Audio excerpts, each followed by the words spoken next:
Welcome to News Today with WDW News Today. I'm Tom Corliss. Here now the news for February 8th, 2021, the 20th anniversary of Disney California Adventure. That's why I'm wearing this hat. That's why all this stuff is out, including my Superstar limo toy. It's all here. More on that anniversary in a second, but with the announcement that was made about DCA earlier today, it seems that Disneyland Resort is recalling cast members to reopen a portion of Disneyland Park. According to cast members at the park, Disneyland will reopen Main Street, U.S.A. from the entrance up to Sleeping Beauty Castle with limited capacity in the same fashion as Buena Vista Street has operated at California Adventure as of late. This would mean that the shops and restaurants will open up and down the iconic avenue. The rumored date of the reopening of Main Street, U.S.A. is March 14, 2021, which aligns with the plans for DCA, which we'll talk about in a moment, and just happens to be 1 year to the day since the closing of Disneyland. It's going to be a pretty historic day. Makes some sense, right? This would allow Disney to close all of California Adventure to guests not attending a ticketed event and ticketed dining and live entertainment event, while still offering a similar lineup of offerings at what they have for guests now. Disney has yet to announce the reopening, but cast members have started getting their calls to return to work on Main Street.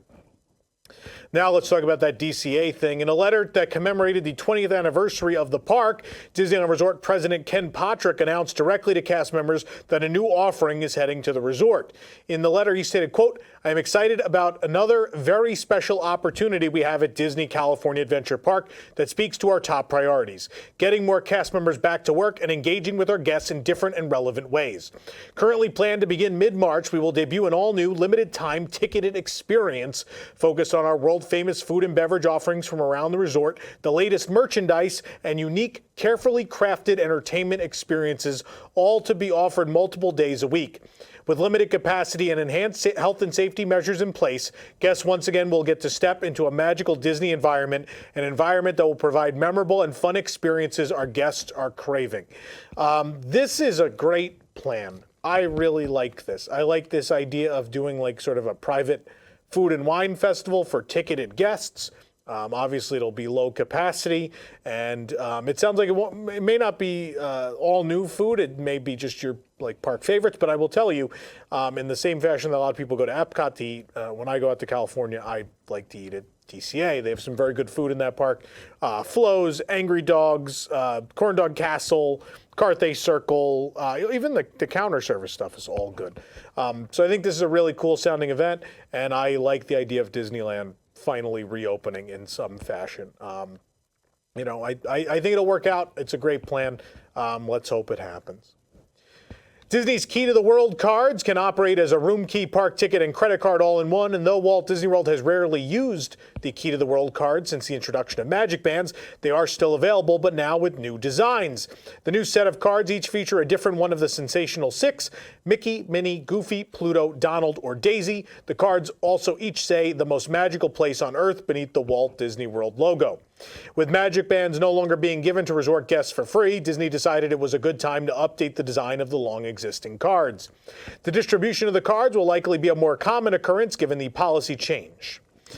After we learned about those new Key to the World designs, we went to go check them out for ourselves, and you're looking at them now. They're something. It was time for an update. I don't know how I feel about the Ren and Stimpy style Mickey and Friends, but nonetheless, there they are. Chevrolet has teamed up with Walt Disney World in a new commercial for the all-electric Chevrolet Bolt EUV. The commercial features the famous hitchhiking ghosts from the Haunted Mansion hitching a ride in the Chevy Bolt. More information about the all-electric Chevrolet Bolt EUV and the redesigned Bolt EV will be available on Sunday, February 14th. This is a great ad. I love it.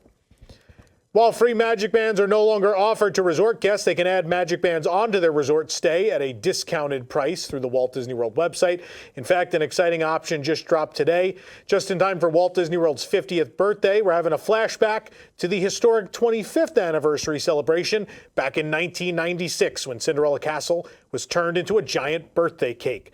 The Magic Band is presented in a complimentary pink, but is accompanied by the stars and Mickey confetti that were ubiquitous with all the decor, merchandise, and more during that October 1st, 1996 to December 31st, 1997 celebration. Special pre-order price for the band is $20, and of course, I had to order one. It's great. I love the 25th. All my Disney World nostalgia is in that year. After closing for refurbishment in October, both the Liberty Square Riverboat and Tom Sawyer Island have reopened at the Magic Kingdom. The riverboat was having its underwater track replaced and a few other refurbishments around the rivers of America, but finally the Liberty Belle returned on Friday to cruise around Tom Sawyer Island. Tom Sawyer Island is back as well, but in a reduced capacity at the moment. The back half of the island with the fort is not open, and some other things are missing as well. Some stuff around the river still missing too. The animatronic Joe, the old man out on a dock towards the back of the river is missing, but it's good that these are back. We just look forward to them being back in full very soon. You can watch video of the riverboat trip right here on our YouTube channel. Little golden books have been a Disney staple for many years, and recently it was announced that a Haunted Mansion golden book would be released. Now there's one more coming. There is a Jungle Cruise golden book. The book will become available at major retailers starting May 25th of this year.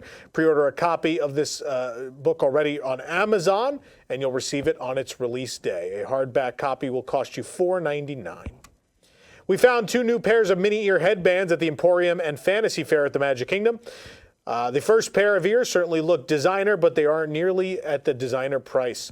Featuring a tweed pink and black bow to assist in the pink and black color scheme, these mini ears are sure to make quite the fashion statement. The ears in the top layer of the headband are made of faux leather. Tiny pearls and Mickey-shaped pearls form a quilted pattern. Next, there's a beautiful pair of poppy flower ears featuring yellow embroidery carefully done throughout the entirety of the ear headband. The front of the ears has 6 poppy flowers adorning the top of the headband in blue, red, orange, and yellow. You get them for $29.99 each, both of these headbands.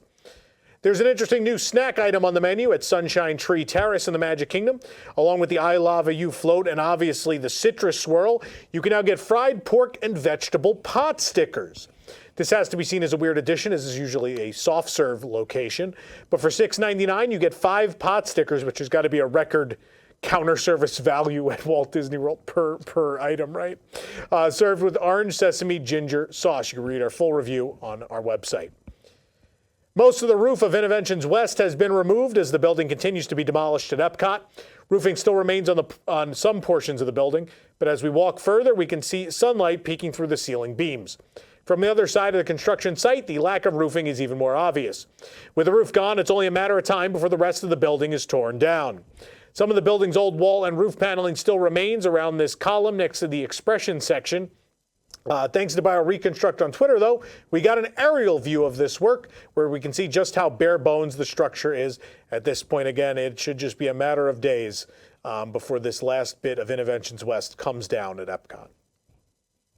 New Bridal mini ears have arrived at Walt Disney World. We found them at Epcot. This new headband is the perfect accessory for the bride-to-be or newlywed. The satin bow is adorned with faux pearls in the middle. The ears themselves are textured and pearlescent. A side view shows a little more of the detail of the ears and the trim. The back shows the gorgeous veil with embroidered dots. We found these at Mouse Gear, $29.99. More trinket trays. We found a Tree of Life trinket tray at Riverside Depot in Animal Kingdom. The Disney's Animal Kingdom icon rises out of the center of the tray, surrounded by flat images of other things from Animal Kingdom. You may recognize the Kilimanjaro Safari's truck, Expedition Everest, as well as a Kali River Rapids raft. The bottom of the tray and a sticker on top warn us that this shouldn't be used for food. That's why we think it's also not good for sponges, because you might use a sponge to clean something you might eat off of. I don't know. But nonetheless, it's pretty cool, $17.99. If Spirit jerseys aren't your style, perhaps these new finds at Walt Disney World Resort will be. At World of Disney, we found 2 baseball jerseys, paying homage to the resort's 1971 opening. The color scheme of this jersey is gray, white, blue, and gold. The centerpiece has a golden Cinderella castle with Walt Disney World in magical blue with gold shadowing to provide a 3D effect. 1971, the year of the opening of Magic Kingdom, is showcased as well. The right sleeve contains a white patch embroidered with light blue thread, and creating a baseball with WDW inside of it. The back of the jersey displays 71, which refers to the year the Orlando Resort opened. The black baseball jersey is more simple, however, its red lines and stripes are very eye-catching. The front of the garment displays a black and red Mickey Mouse popping out of a white Walt Disney World Ear Globe logo. Opposite, there is a white 71. The left sleeve presents a white patch embroidered with red baseball bats and a red 71. And sewn on top is a black Walt Disney World scripted logo. The back of the jersey also has the 71 as a player number. We found these at the Disneyland Resort as well. Obviously, they say Disneyland there. You can get these for $59.99 each. I'm going to get all four. A new Raya and the Last Dragon Magic Band has arrived at Walt Disney World. The band is a dark navy blue and costs $24.99. One side of the band features Raya and Sisu. The other side says Protector of the Light. We found this at Fantasia Gift Shop at Disney's Contemporary Resort. Two baby horses have been born in the past month at the Tri-Circle D Ranch in Fort Wilderness. Dr. Mark Penning posted about the births on Instagram. This week, the ranch welcomed a new Shetland pony named Patches. Patches was born to Mom Fancy and will soon be greeting guests at the ranch. Obi was born last month and will eventually join his father and sister Lily in pulling Cinderella's carriage in parades and Disney's fairy tale weddings throughout the resort. Obi is also starting to spend more time around guests, so if you're visiting Tri-Circle D Ranch, you might spot him, and then soon enough, Patches as well. If you need one more accessory to complete your Trader Sam's outfit, look no further than Disney's Polynesian Village Resort for this new Trader Sam's purse. The handheld bag resembles a basket but has a top like a thatched roof. A ring of embroidered icons, beads, and seashells are on the outside of the bag, including the hippopotami tie glass from Sam's. 2 shots of rum. You can get this purse for $49.99. I'm really partial to the pattern on the inside. It's really cool. We'd like to see a shirt with that pattern. If anyone from merchandise is watching, I know you are. Please do it. A WandaVision Photo Op opened at Disneyland Resort with Legacy Pass holders getting first access. It's open to everyone now, though. It's right near the Backlot Premier Shop on Buena Vista Street, mostly Hollywoodland, but they're calling it part of Buena Vista Street now. There's a tower of TVs reminiscent of the WandaVision poster with a sign instructing guests to set their phone on the top TV if they want to take a timed selfie. The rest of the photo op has a backdrop of the WandaVision set, complete with glitching edges and a couch. Guests can pick up their own copy of the WandaVision poster at a table before the photo op.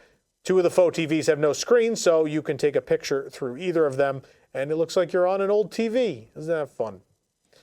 If Disneyland fans were wondering where their own castle cookie jar was, well then don't worry anymore. The ceramic cookie jar looks just like Sleeping Beauty Castle. The top part of the castle comes off as the lid of the jar. Looks can be deceiving, and there's not as much space inside as you might think. We found this cookie jar at the World of Disney for $55.